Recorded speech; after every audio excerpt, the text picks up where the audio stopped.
욥기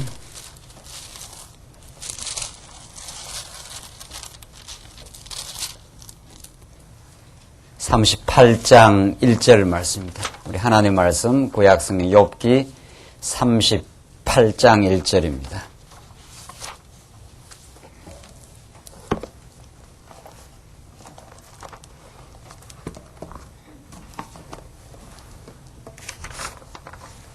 우리 하나님 말씀 구약성경 욥기 38장 1절 말씀 보시겠습니다. 차이신 줄 알고 봉독 드리겠습니다. 그때 여호와께서 폭풍 가운데로서 욥에게 말씀하여 가라사대 무지한 말로 이치를 어둡게 하는 자가 누구냐? 너는 대장부처럼 허리를 묶고 내게 묻는 것을 대답할지니라. 내가 땅에 기초를 놓을 때에 내가 어디 있었느냐? 내가 깨달아 알았거든 말할지니라. 누가 그 도량을 정하였었는지 누가 그 준성을 그 위에 띄웠었는지 내가 아느냐? 그 주초는 무엇 위에 세웠으며 그 모퉁이 돌은 누가 놓았었느냐? 그때 새벽별들이 함께 노래하며 하나님의 아들들이 다 기쁘게 소리하였었느니라. 우선 7절까지 봉독 드렸습니다. 우리는 지금 욥기서의 이제 가장 극적인 장면에 우리가 도달했습니다. 긴 이제 그 친구들과의 그 변론의 과정을 통해서 친구들이 주장하는 그 신관이 그 전통적 신관, 지극히 인과응보적인 그릇된 신관임을 우리는 확인하면서 욥은 말할 수 없는 그 고통과 그 어려움 가운데서도 계속해서 하나님을 부여잡고 하나님에게 탄식하고 또 하나님께 질문하며 자기가 깨달았던 그 하나님을 변증하면서 그렇게 그 친구들의 주장에 그 굴복을 하지 않습니다. 자, 이제 마지막 이제 엘리후까지 등장해서 그 새 친구들의 주장의 하나의 결정판이라고 볼 수 있는 엘리후까지 등장해서 끝까지 욥을 공박하고 들어오지만 욥은 이제 최종적으로 하나님의 그 심판, 하나님의 답변을 기다리는 그런 그 상태로 마지막 이제 진행이 됩니다. 오늘 본문 38장부터 42장까지는 욥기의 이제 마지막 결론과도 같은 부분인데 흥하게 하시는 여호와 하나님.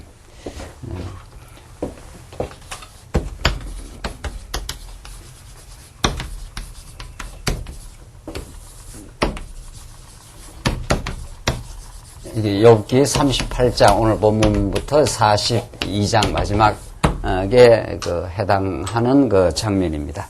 하나님께서 욥을 정말 하나님 그런 대로 잘 섬기고 살아가던 그 욥을 완전히 만신창이 되게 하는 그런 바닥을 치는 삶을 하나님께서 주관하셨다가 그 이후에 그 사실에 대해서 욥이 만신창이 된 그 삶의 현실, 그 사실에 대한 극적으로 다른 해석의 체계, 새 친구들의 그 해석과 욥 자신의 그 해석, 그 대비적인 그 해석을 통해서 하나님은 그 인생의 어떤 행위 여하에 따라서 하나님이 반응하시는 분이 아니라 하나님의 주권적인 전능하신 능력대로 뜻대로 주관해 가시는 분이시다 하는 것을 우리는 그 변론의 내용을 통해서 확인했습니다. 마지막으로는 이렇게 하나님께서 당신의 그 전능하신 능력대로 인간의 어떤 행위 여하, 인과응보를 훨씬 초월하여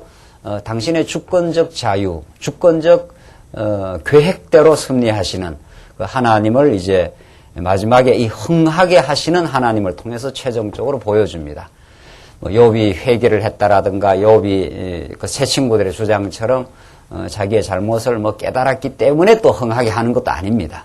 하나님 당신의 뜻대로 망하게 하시고 이제 때가 되면 하나님의 당신의 뜻대로 주권적인 능력으로 욥을 최종적으로 회복시키는 흥하게 하시는 그 여호와 하나님을 우리에게 보여주는데 이것은 이제 중요한 것은 우리가 시가서를 살피면서 중요하게 우리가 확인해야 되는 것은 이미 이 욥기는 시가서기 때문에 이 앞에 나오는 그 역사서, 하나님께서 이스라엘 역사를 섭리하시는 그 역사서를 그 전제로 하여, 이를 배경으로 하여 욥기라고 하는 이제 시가서 내용이 이제 그 탄생하게 됩니다. 역사 없이 시라는 게 발생하지 않는다는 거죠.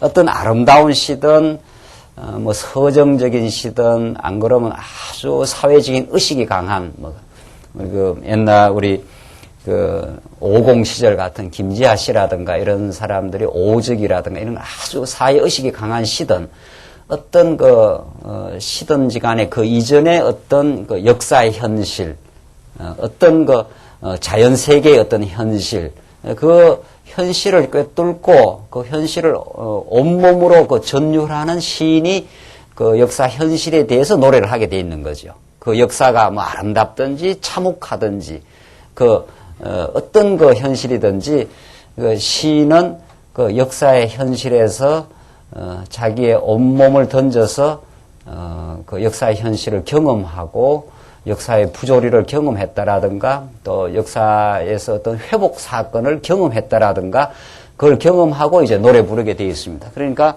시가서는 그 이 역사라는 것이 정말 이게 놀라운 하나님의 그 자기 능력의 계시이고 우리 인간 편에서는 아주 신비롭고 그 역사의 무게가 얼마나 큰지 모릅니다. 이거는 이 아주 장구한 역사 가운데 한 시점을 우리가 살게 돼 있고 과거라는 것이 있고 과거가 오늘 현재를 상당한 방식으로 규정해 들어오고 또 미래는 우리들에게 잘 알 수 없는 것으로 그렇게 나타납니다. 어떻게 전개될지 우리 한치 앞을 모른다 하는 것이 그 역사이기 때문에 그 역사라는 것은 굉장히 신비롭고 정말 놀라운 어떤 사건으로 우리에게 압도하고 우리의 삶이 진행이 되는데 그 모든 역사가 하나님의 능력과 언약 백성을 향하신 언약적 사랑을 계시하기 위한 방편이라는 거죠.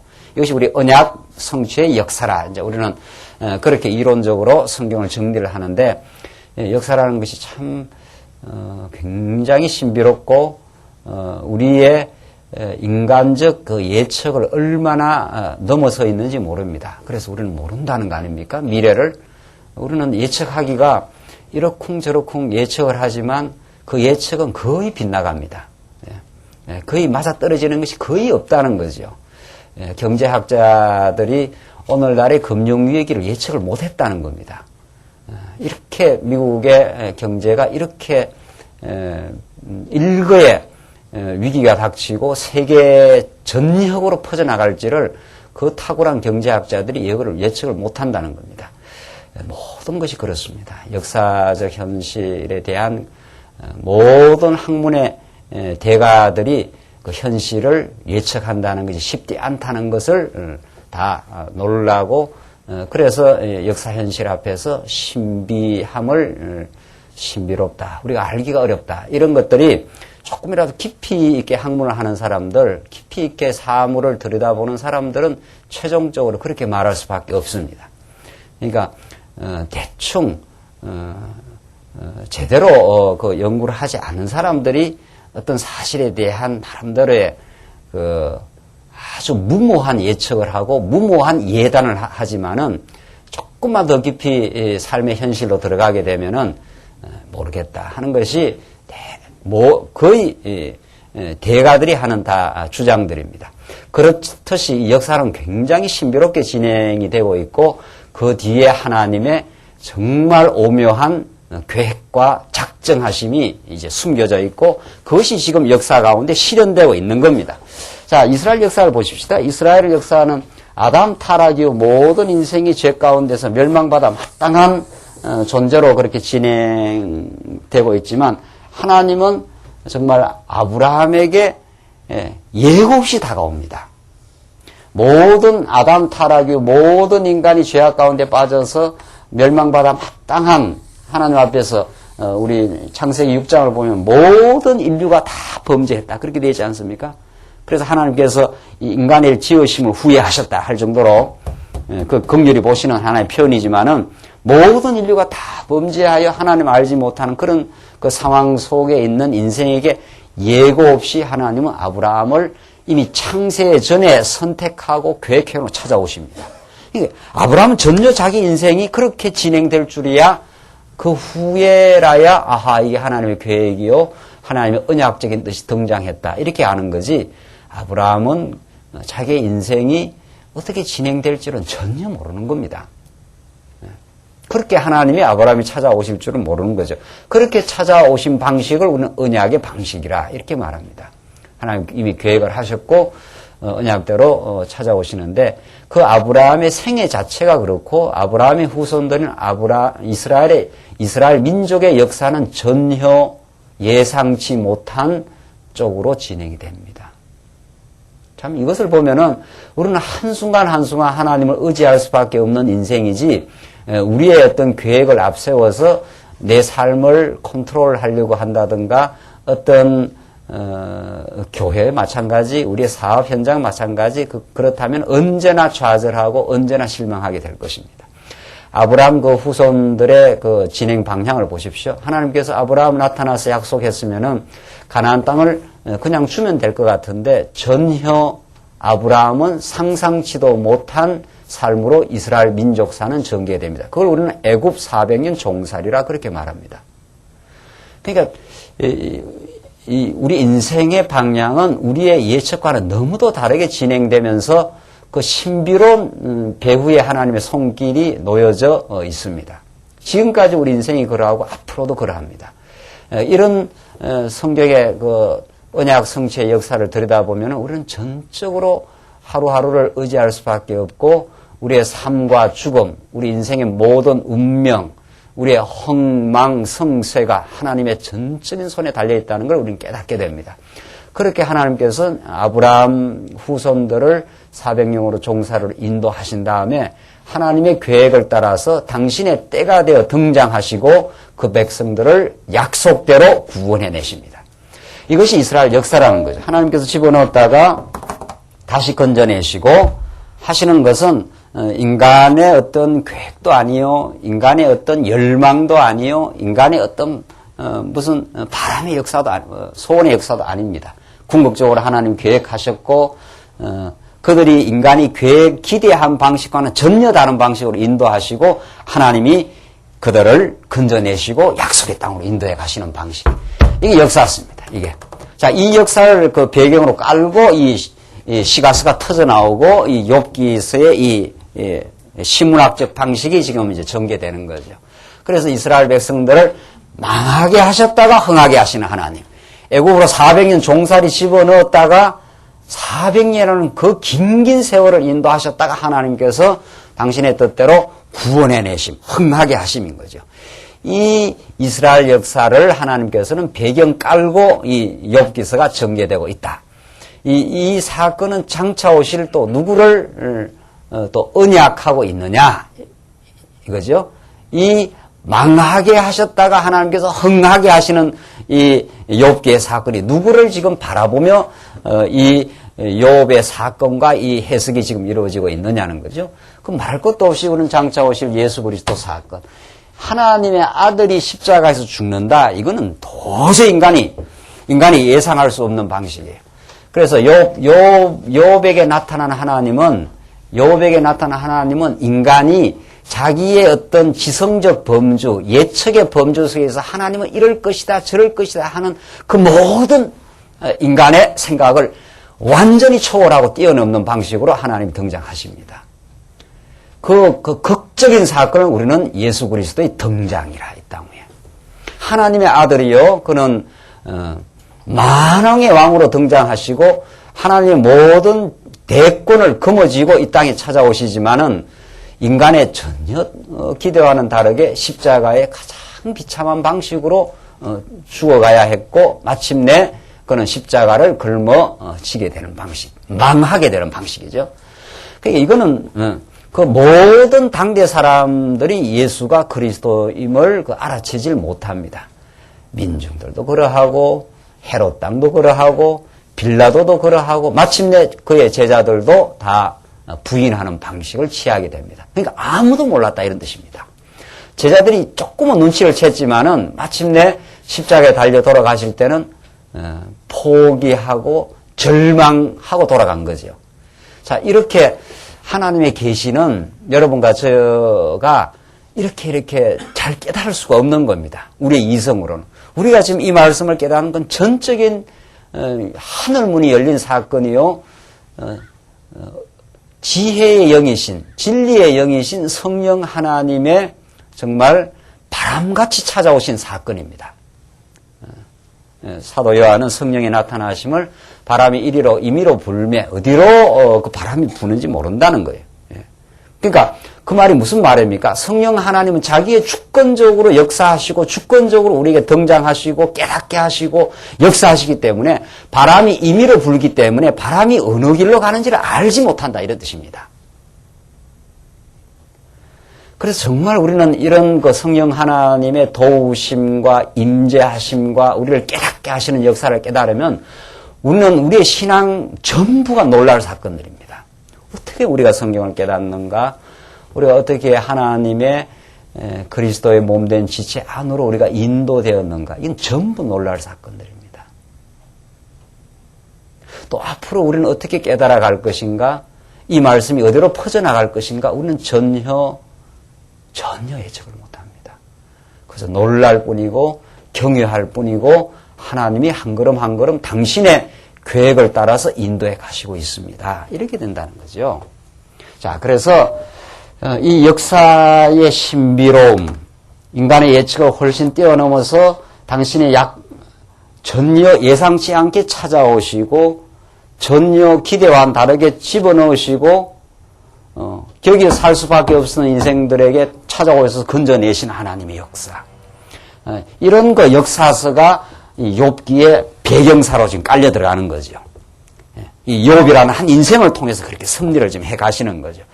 그래서 지금 38장 내용은 그렇게 망하게 하신 하나님은 이제 욥에게 나타나셔서 어떤 방식으로 흥하게 하시는가 하는 것을 지금 보여주시는데 우선 38장부터 41장까지는 하나님께서 바로 흥하게 하시는 것이 아니라 그 하나님은 망하게 하셨다가 흥하게 하심으로 하나님의 교육적 의도를 갖고 계십니다.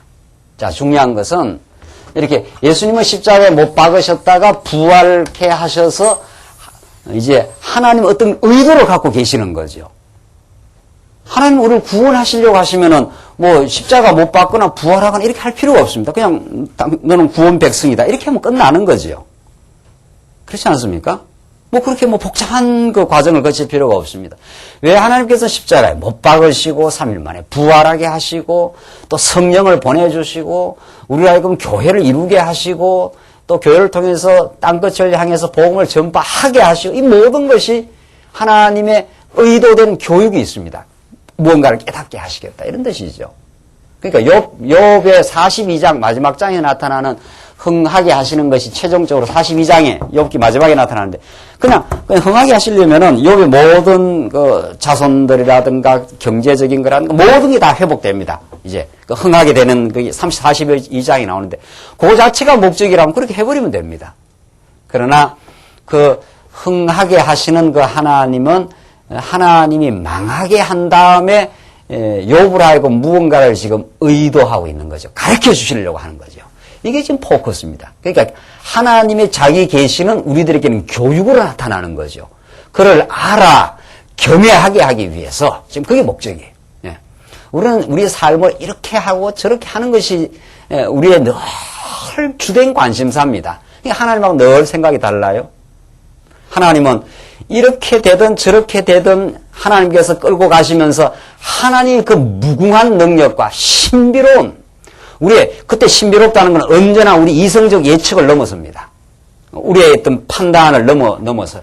그래야 우리가 놀라게 된다는 거죠. 우리가 빤하게 예측하는 대로 하나님이 섭리를 하시면 놀랄 일이 없는 거죠. 경외할 일이 없는 거죠. 그러니까. 그래서 하나님은 마지막 그 회복시키는 42장의 마지막 회복의 역사 이전에 하나님은 욥에게 나타나서 드디어 구체적인 교육적 방법을 쓰는데 그것이 질문입니다. 질문하시고 욥으로 하여금 그 응답을 이끌어내는 그 방식입니다. 교육 중에 가장 좋은 교육이 이 방식입니다. 알고 보면은. 네. 가장 좋은 교육이 한국 교육이 가장 엉터리 교육이라는 것이 무조건 집어넣는 그 주입식 교육입니다. 이게. 그럼 어떤 내용을 집어넣으면 들어가는 것 같아도 그 사람 속에 깊이 들어가질 않습니다. 인격 속에 체화되질 않습니다. 그냥 막 집어넣으면은. 그러니까 이제 머릿속에 들어가긴 들어왔는데 컴퓨터 방식으로 들어오기 때문에 그 사람의 인격적 과정을 여과해서 깨달음으로 나타나질 않습니다. 그러니까 많이 머릿속에 집어넣어서 시험 치고 나면 다 잊어버리는 거죠.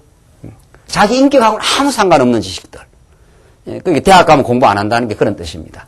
막 대학 시험 그거 사지선다를 위해서 막 때려 넣었기 때문에 그게 자기 인격하고 아무 상관없어요. 뭐 역사를 배우든지 영어를 배우든지 그것이 사물을 바라보는 안목으로 이렇게 그 자리 잡지를 않습니다.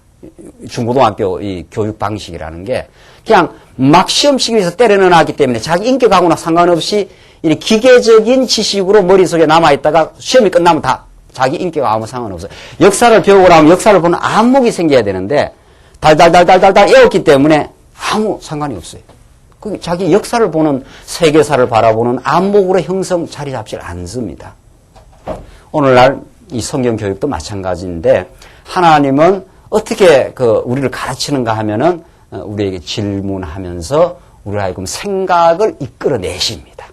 아주 중요한 거죠. 그래서 우리가 어떤 말씀을 깨닫고 나서는 우리의 생각을 이끌어내고 이게 왜 이렇게 됐을까? 이건 무슨 뜻을 가지고 있을까?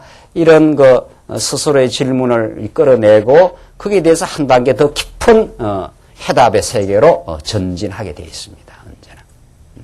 그래서 하나님은 우리를 하여금 생각하게 하시고 더 깊은 진리로 나아가기 위해서 질문하게 하시고 정말 질문하는 생활을 하게 하십니다. 그 질문의 방식을 통해서 하나님이 해답을 주시고 언제나 그렇게 되어 있습니다. 하나님께서 여러분과 저에게 많은 고난을 주시는 것은 생각하게 하시는 것입니다. 이 고난의 이유가 무엇일까? 이 자문이 생기지 않습니까?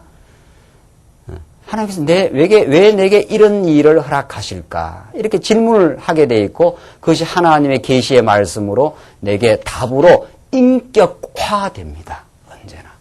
하하, 이걸 깨닫게 하시려고 이렇게 하셨구나.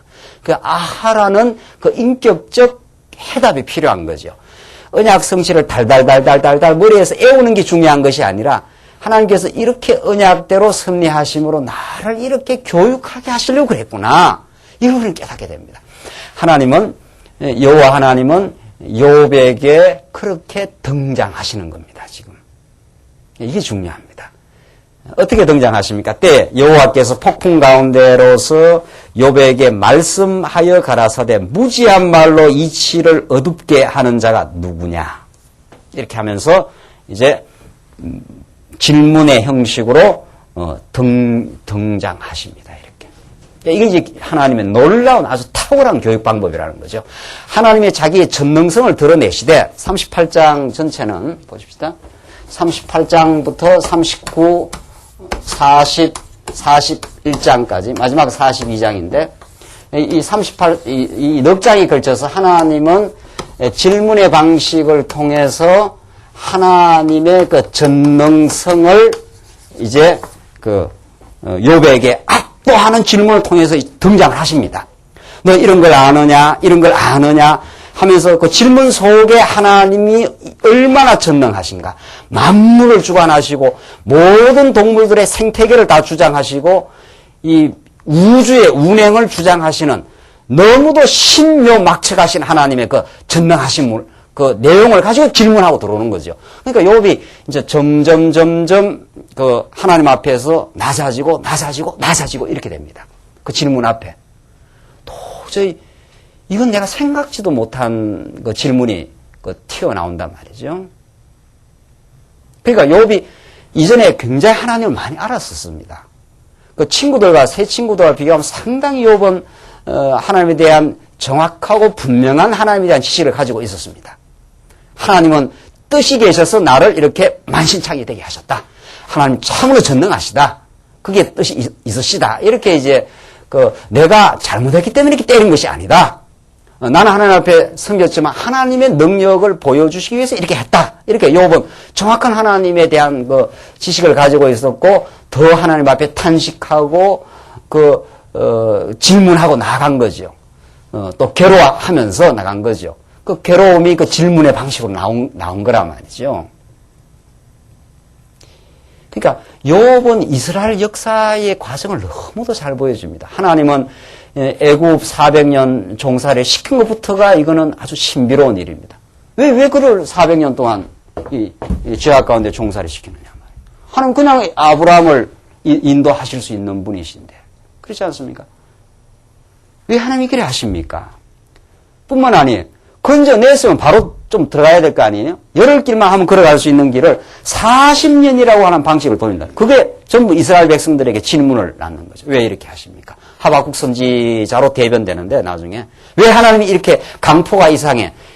엄청난 하나님의 눈앞에서 폭행과 강포가 이 땅에 만연하는데 악행이 만연하는데도 이방 대적들이 이스라엘 백성들을 그렇게 훼손하고 능멸하는데 이건 도대체 무슨 뜻입니까? 하박국 선지자가 그렇게 질문을 하지 않습니까? 이스라엘 백성들이 40년 광야길을 걸어가면서 많은 그 질문과 그 몸부림이 있는 겁니다. 그러니까. 그 불교식으로 말하면 그걸 화두라 그럽니다. 이걸. 불교식으로 말하면. 도대체 무엇인가? 나는 도대체 어떤 존재인가? 이걸 붙들고 그 하한 거, 동한 거 들어가서 석 달 동안 그걸 질문한단 말이죠. 그러나 그 메아리 없는 질문입니다. 불교식 방식은. 그러나 기독교식 방식은 하나님 아들이기 때문에 우리는 하나님의 자녀이기 때문에 불교에서는 아무리 질문해도 그 질문으로 끝까지 질문으로 남습니다. 그래서 모든 철학은 질문에서 시작해서 질문으로 끝납니다. 그래서 학문이라 하는 것, 모든 학문이라 하는 것은 사실은 탁월한 학자는 질문을 잘하는 사람입니다. 질문하기를 배우기 이런 뜻입니다. 궁극적으로 말하면 학문은. 그러니까 학문을 안 한다는 것은 철학을 안 한다는 것은 그냥 아무 질문 없는 사람이 거의 동물 수준이라고 볼 수 있는 거죠. 뭐 왜 사느냐? 나는 도대체 누구인가? 역사는 왜 이렇게 흘러가야 하는가? 이런 질문이 없는 사람이 거의 동물 수준인 거죠. 그러니까 사람이 나이가 자꾸 들면요 질문 자체가 없어집니다. 젊을 때, 어린아이 때는 아주 발랄합니다. 엄마 나는 어디에서 나왔어? 태양은 왜 있어? 이거 굉장히 중요한 질문들이거든요. 우리 왜 살지? 왜 먹지? 어린아이 때는 많이 질문이 생겼다. 학교 들어가면서 질문이 없어져 버린다는 거 아닙니까? 그게 불행한 사태지요, 사실은. 그래서 나이가 들면은 당신 왜 사십니까? 이러면 굉장히 당혹해하고 질문을 틀어막아 버리죠.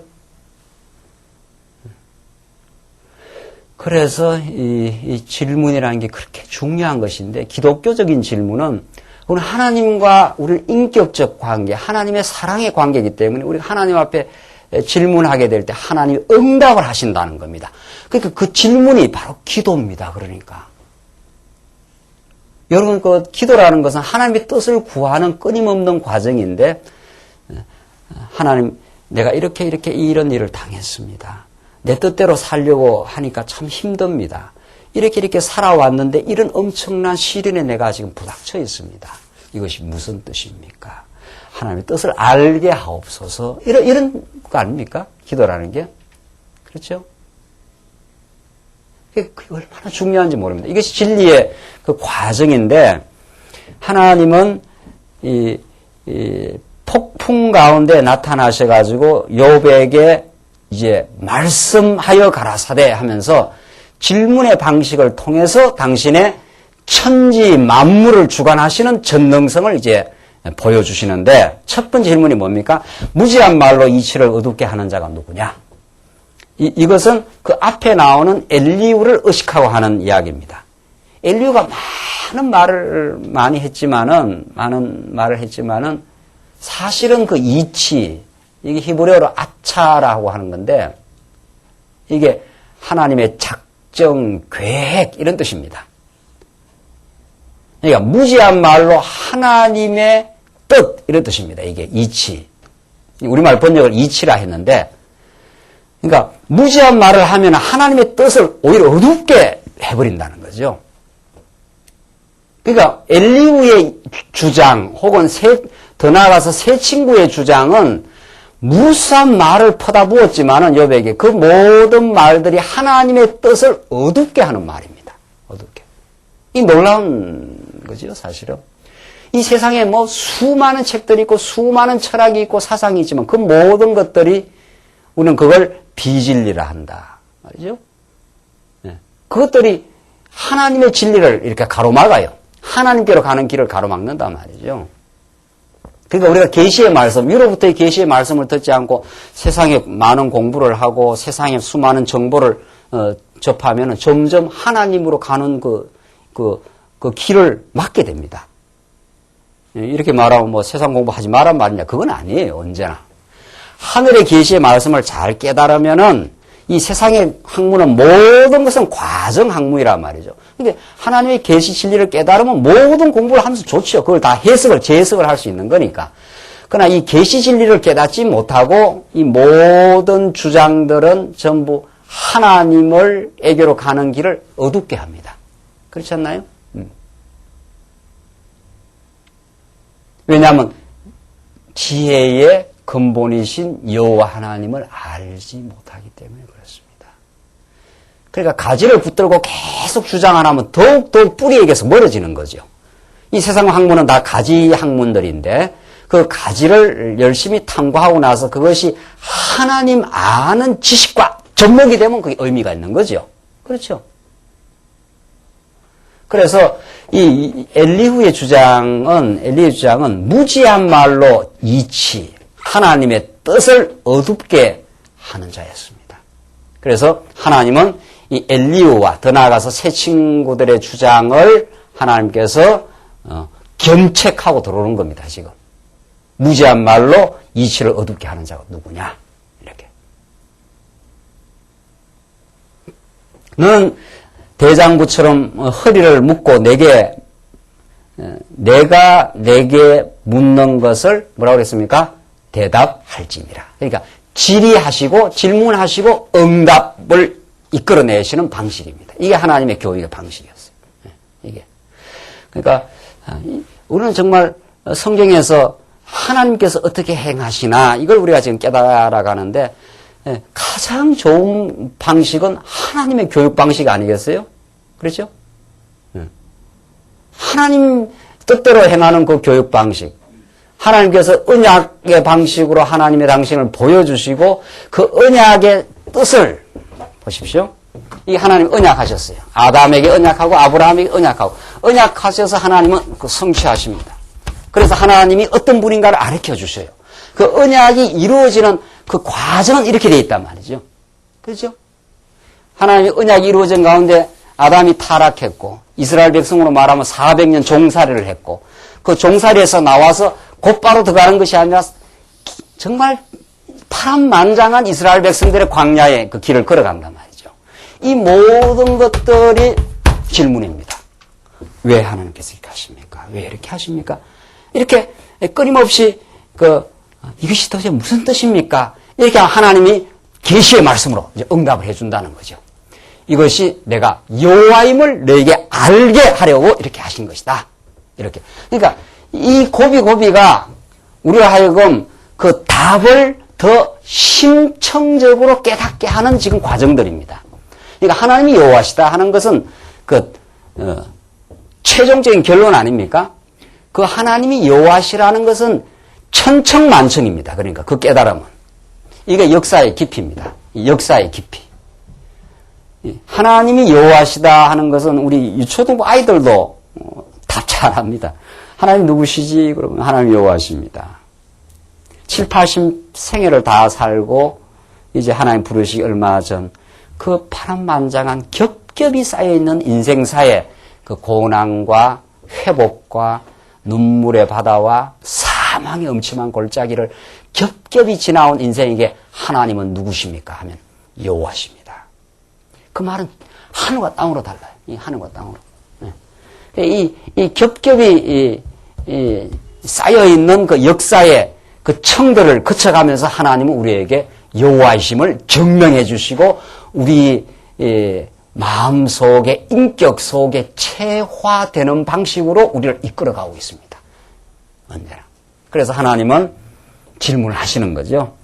그 질문도 얼마나 멋있게 질문하는지 모릅니다. 너는 대장부처럼 허리를 묶고 내가 내게 묻는 것을 대답할지니라. 하나님은 욥을 얼마나 참 긍휼히 보시기도 하고 귀하게 보시는지 모릅니다. 대장부처럼 너가 잘 대답해봐라. 지금 그런 뜻입니다. 그렇지 않습니까? 그러니까 그 앞에 엘리후는 무지한 말로 이치를 가리는 자로 엘리후를 규정을 하고 엘리후는 뭐라 이야기를 많이 한 것 같이 이야기를 했지만 사실상은 하나님에 대해서 아주 오해한 방식이죠. 하나님의 진리를 가리웠습니다. 그러나 하나님은 욥의 편이 되어 주셨고 욥을 하여금 더 깊이 깨닫게 하시려고 지금 이 38장, 39장, 40장, 41장에 관한 이 수많은 질문들, 이 질문을 욥에게 압도적으로 해가시면서 욥으로 하여금 많이 생각하게 하고 깨닫게 하고 마지막 42장에서 욥이 하나님 앞에 거꾸러지면서 탐복하고 내가 이제 주여 말씀하시옵소서 내가 듣겠나이다. 내가 전에 알지 못하는 말을 많이 했습니다. 이런 거죠. 이 과정을 우리가 자꾸 이렇게 거쳐가는 거 아닙니까? 우리는 지금 광야 같은 세월을 날마다 이렇게 거쳐가면서 내가 지나고 나면은 내가 참 어리석은 말을 많이 했습니다. 또 지나고 나면 내가 참 미숙했습니다. 이게 아주 정상적인 신앙 성숙이에요. 정상적인. 그래서 참 우리 말씀 운동에 와서 우리가 참으로 좀 놀라운 말씀 우리가 지금 깨닫고 있는데 이 깨달음은 제대로 정코스에 들어오면 어떤 고백이 정상적인 고백인가 하면 이제 내가 깨달아가고 있습니다. 주여 말씀하시옵소서 욥이 고백했는 것처럼 주여 말씀하시옵소서 내가 듣겠나이다. 너무도 놀라고 그 크신 하나님 그 은혜가 풍성하신 하나님 그 고난 중에 나를 지켜주신 하나님 그런 하나님 앞에 경탄하고 찬양하게 됩니다. 이 시가서가 찬양으로서의 언약 아닙니까? 그렇죠? 이 역사의 이 깊은 언약 성취라고 하는 이 역사에 이루 말할 수 없는 깊은 하나님의 경륜을 거친 인생이 나온 것은 찬양이란 말이죠. 오늘 우리가 이렇게 수요 기도로 모여서 말씀을 듣고 이스라엘 역사를 우리가 묵상하고 우리의 삶을 이렇게 묵상해 보면은 그저 하나님의 놀라운 은혜요, 하나님이 붙들어 주심이요, 우리가 언제 이 말씀 운동 오기로 작정하고 온 일도 아니요, 하나님 찾아오심이요, 지금까지 붙들어 주심이요, 그저 놀라고 경탄하고 감사할 뿐인 거죠. 욥식으로 말하면 내가 죄와 티끌을 무릅쓰고 이제 회개하나이다. 그 히브리어 나함 하는 것은 내가 이제 생각을 달리하겠습니다. 이런 뜻입니다. 내가 전혀 몰랐었습니다. 하나님. 전에 깨달았는 것은 지금 생각하니까 너무 미숙했습니다. 이런 엄청난 새로운 교육의 과정으로 하나님은 욥을 인도해 가고 계십니다. 그러니까 우리의 미래가 얼마나 참 점입가경이라는 말이 너무 맞는 말이에요. 들어가면 들어갈수록 찬란하고 아름다운 하나님의 돌보심, 하나님의 풍성한 은혜가 우리에게 있는 겁니다. 그래서 3절 보면은 참 이게 지금 너무 중요한 이 서론입니다. 이게 38장 전체를 이끌어가는 데 있어서 너는 대장부처럼 허리를 묶고 내가 내게 묻는 것을 대답할지니라. 하나님은 욥을 굉장히 귀하게 지금 보고 있는 겁니다. 대장부처럼 너 이제 비굴할 것도 없고 이제 더 이상 고통받을 일이 없다. 그 고통의 의미를 내가 가르쳐 주겠다 하고 지금 가르쳐 주시는데 4절부터 쭉 전개해야 되는데 참 놀라운 것은 욥이 절규하면서 왜 하나님 이런 고통을 허락하셨습니까? 이것이 하나님의 뜻대로 이렇게 하시는 것을 내가 알지만은 참 너무도 곤혹스럽습니다. 이렇게 했으면은 그 왜라고 질문했단 말이죠. 그러면 왜냐하면은 내가 이러이러해서 이런 일을 내게 허락하셨다. 이렇게 등장하는 것이 정상 반응입니다. 예측된 반응은 그렇게 나와야 됩니다. 그러나 하나님의 반응은 종류 또 엉뚱합니다. 이 동문서답 하는 것처럼 하나님 등장합니다. 그래서 하나님의 그 나타나심은 언제나 놀라는 방식입니다. 내가 너에게 이러이러한 고난을 만신창이로 된 것은 이러이러한 이유 때문에 이러이러하다. 이렇게 해야 그 질문에 대한 욥의 그 탄식과 질문에 대한 그 답으로 나올 수 있을 거다 말이죠. 그럼 하나님은 그런 방식으로 대답하지 않습니다.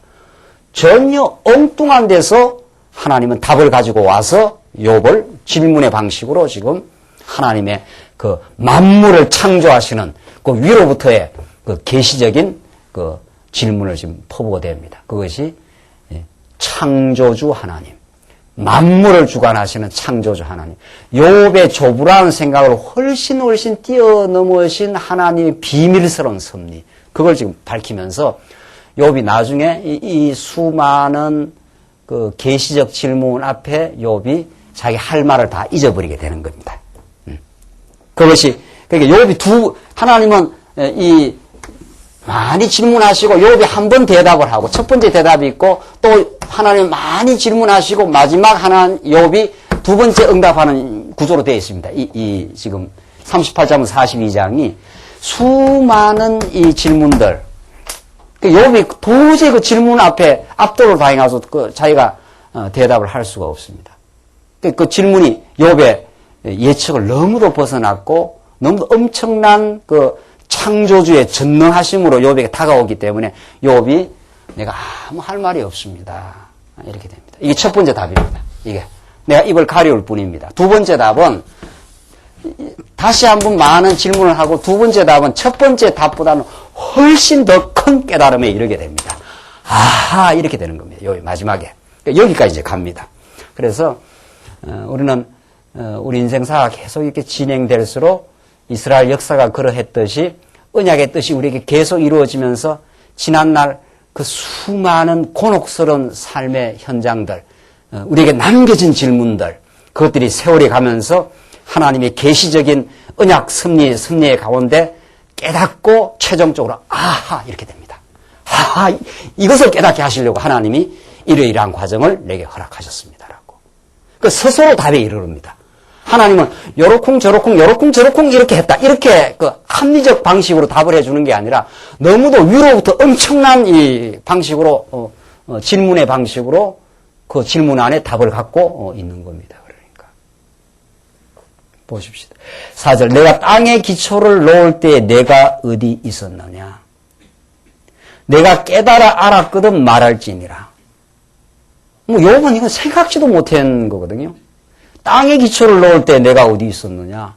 이 땅의 기초, 이 우주 만상이라는 것이 이렇게 존재하지 않습니까? 이 지구도 존재하고, 해와 달도 존재하고, 이 은하계도 존재하고, 수천억 광년이라고 하는 이 우주가 존재하려면 존재의 기초가 있어야 될 거 아니냐, 이 말은. 이게 하나의 수사학적 표현인데, 뭔 건물이 존재하려면 그 건물에 그 기초가 있어야 되는데, 이 땅의 기초, 이 우주 삼라 만상 땅의 기초를 놓을 때 내가 어디 있었느냐.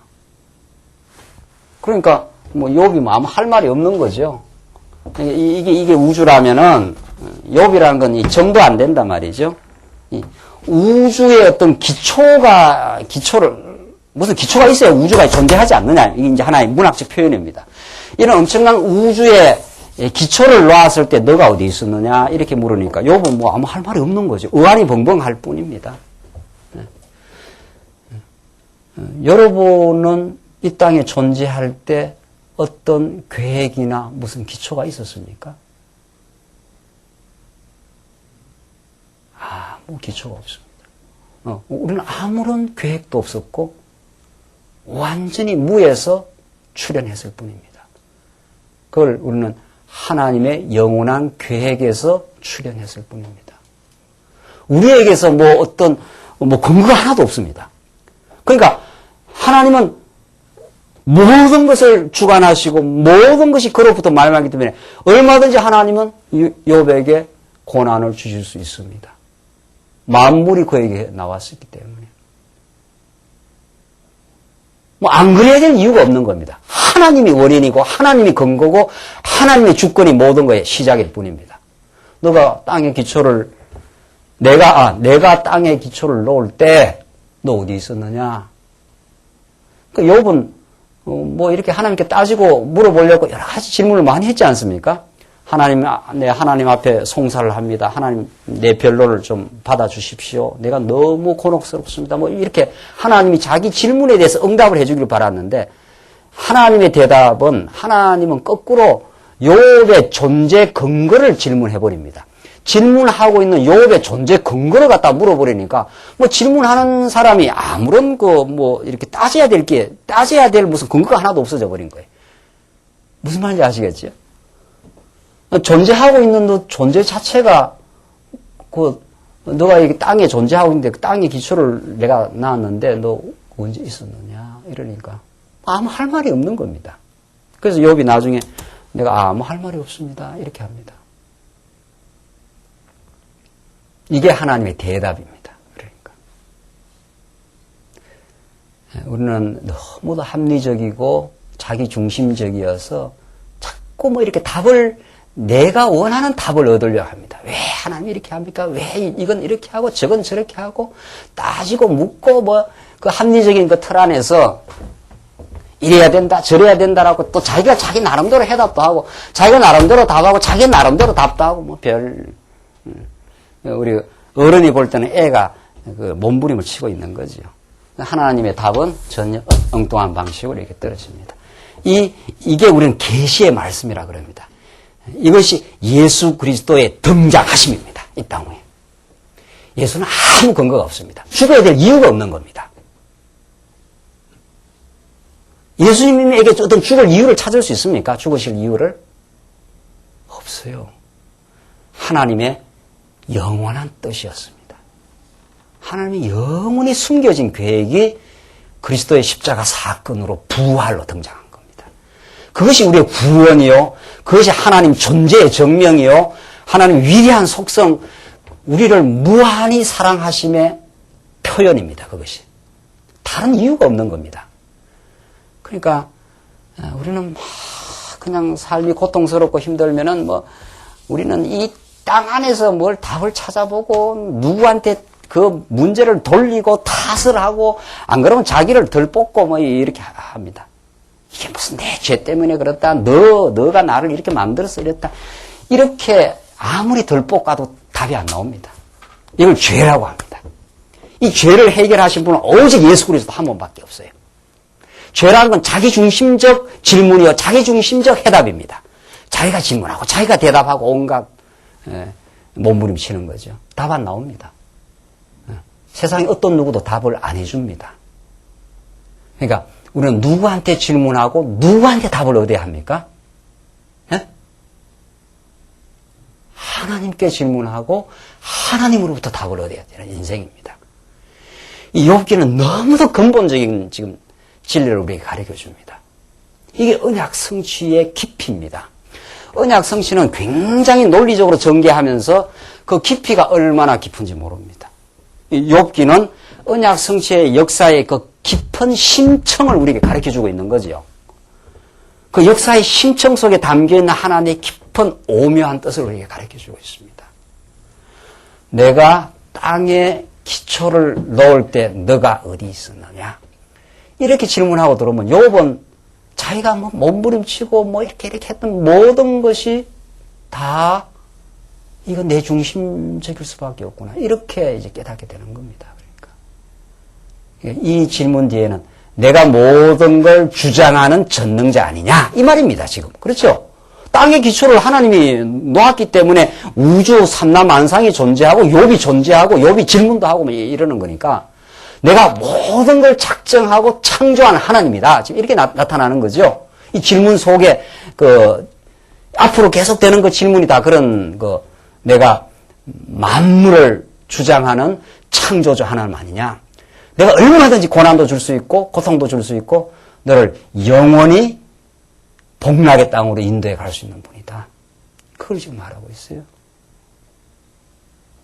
사랑하는 성도님들, 오늘 욥에 등장하시는 하나님, 이것이 우리에게 등장하신 하나님, 예수 그리스도의 방식으로 우리에게 등장하신 하나님입니다. 그러니까 이제 신약 시대에는, 그러니까 이런 것은 그냥 하나의 개체가 아니라 예수 그리스도에게 붙은 바 된 존재로 우리가 나타나고 있어요. 새 피조물로, 새로운 창조물로. 그래서 우리의 지난날 모든 죄악의 몸부림도, 죄로 말미암은 고통도 의미 있다, 이렇게 된단 말이죠. 누구 안에 있기 때문에, 우리가 예수 그리스도 안에 있는 존재이기 때문에 이렇습니다.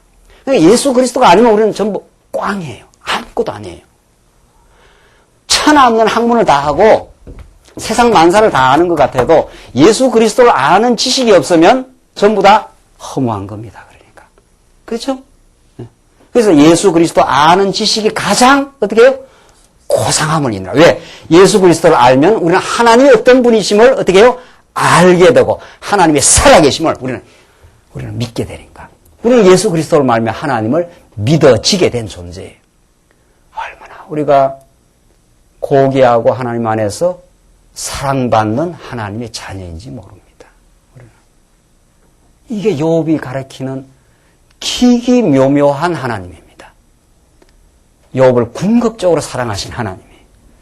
내가 깨달아 알았거든 말할지니라. 누가 도량을 정하였었는지, 누가 그 중성이 먹줄입니다. 먹줄을 그 위에 띄웠었는지 내가 아느냐. 그 땅의 기초를 그 도량 얼마나 큰지, 얼마나 그 긴지 한지를 그 위에 다 하나님이 자로 잰 듯, 먹줄로 잰 듯이 해가 다 만들었는데 그걸 네가 아느냐. 할 리가 없지요, 욥이. 도무지. 내 존재를 감싸고 있는 우주 만물의 기초를 하나님이 놨을 때 우리가 어떻게 알겠느냐 말이죠. 그 욥이 그냥 의안이 벙벙할 수밖에 없는 겁니다. 이게. 이 놀라운 창조주 하나님. 그렇게 지금 다가오시는 하나님. 그 주초는 무엇 위에 세웠으며 그 모퉁이 돌은 누가 놓았었느냐. 욥이 할 길이 있습니까? 그저 나는 하나님의 지문 앞에 그저 할 말이 없을 뿐입니다. 나중에 그렇게 대답을 합니다. 그때 새벽별들이 함께 노래하며 하나님의 아들들이 다 기쁘게 소리하였었느니라. 그때 아주 찬란히 다 찬양을 다 했었다. 하나님이 이 우주 만상을 땅에 기초를 놓고 그 형량을 짓고 먹줄을 띄어갖고 다 하나님이 만들었는데 이랬을 때 새벽별이 다 함께 노래했다. 얼마나 놀라운 일인지 모른다. 너의 존재는 그 속에 그냥 먼지처럼 하나 포함되어 있고 내가 너를 사랑했다, 이런 뜻입니다. 그래서 내가 너를 고난도 주었고 고통 가운데 두기도 하고 이제 너에게 깨닫게 하고 너를 회복시켜 갈 것이다. 이 모든 메시지는 우리 욥기서를 공부하면서 예수 그리스도 사건으로 이어지지 않으면 아직은 반만 공부한 거예요. 그렇죠? 역사서를 공부하고 욥기로 이어지고 이것이 장차 오실 메시아의 언약 계시이기 때문에 이 예수 그리스도 사건을 이어져야 우리는 최종적 진리에 이르러요. 욥기가 가르치는. 우리는 예수 그리스도는 만물의 주관자요. 그는 모든 골로새서 표현대로 말하면 이 모든 것의 주장자요. 처음이요. 교회의 머리라 이렇게 말한단 말이죠. 우리는 예수가 그리스도이십니다. 이 말은 만물의 처음입니다. 그가. 처음이라는 건 만물을 시작했다. 창조했다. 이런 뜻입니다.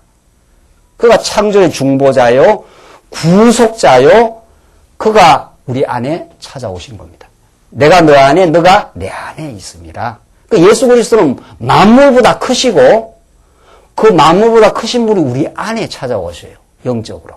그렇죠? 그래서 너가 내 안에, 내가 너 안에 함께 있겠다. 그게 임마누엘 하나님이에요. 그래서 이 만물의 창조자 하나님, 땅에 기초를 놓고 모퉁이 돌을 놓았을 때 누가 그것을 놓았겠는가? 그때 새벽별들이 다 찬양을 했다.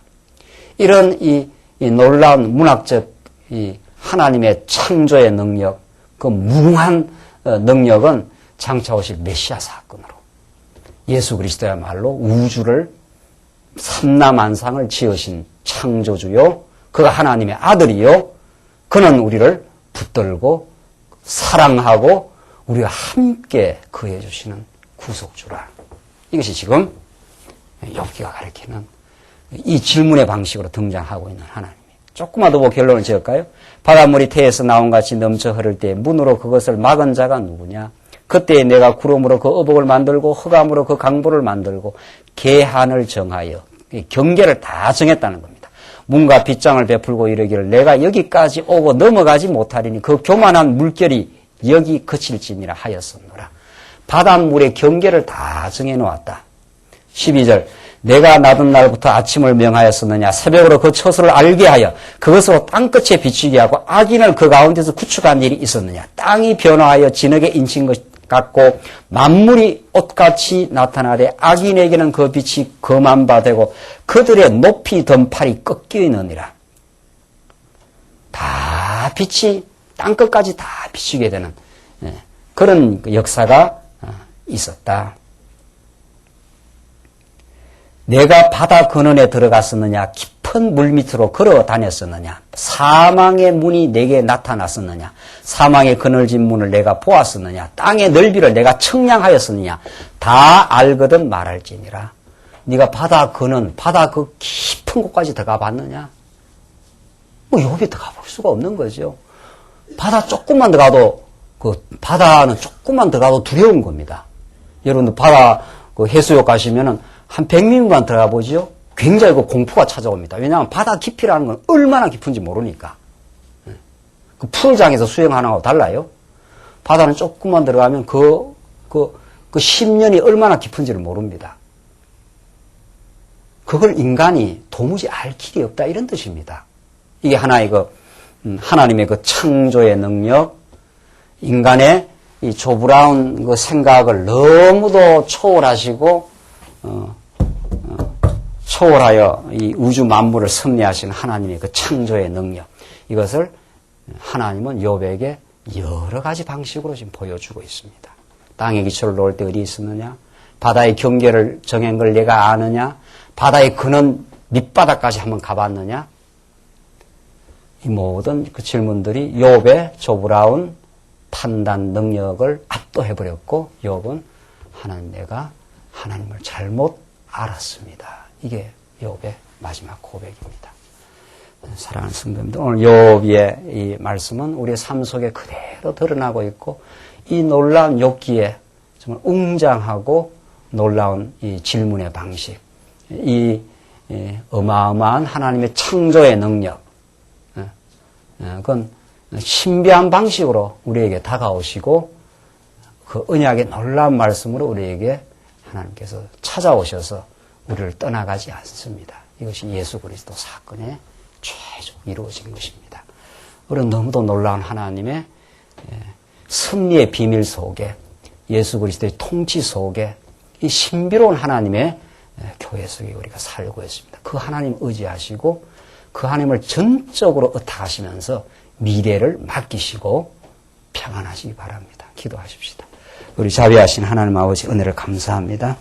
우리가 우리 자신의 조불한 판단으로 하나님을 평가하고 하나님을 고소하고 우리 하나님을 못 믿고 우리가 몸부림쳐왔던 세월이 있습니다.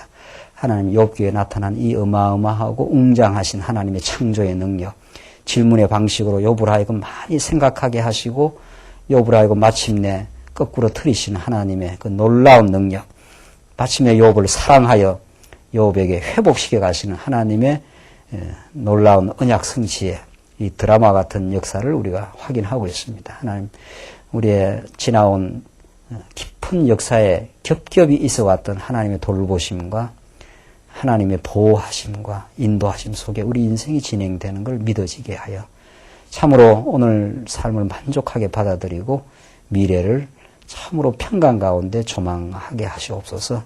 이 말씀 참으로 이 땅 위에 펼쳐져 가도록 하나님께서 역사하시옵소서. 예수님 이름으로 기도하옵나이다. 아멘.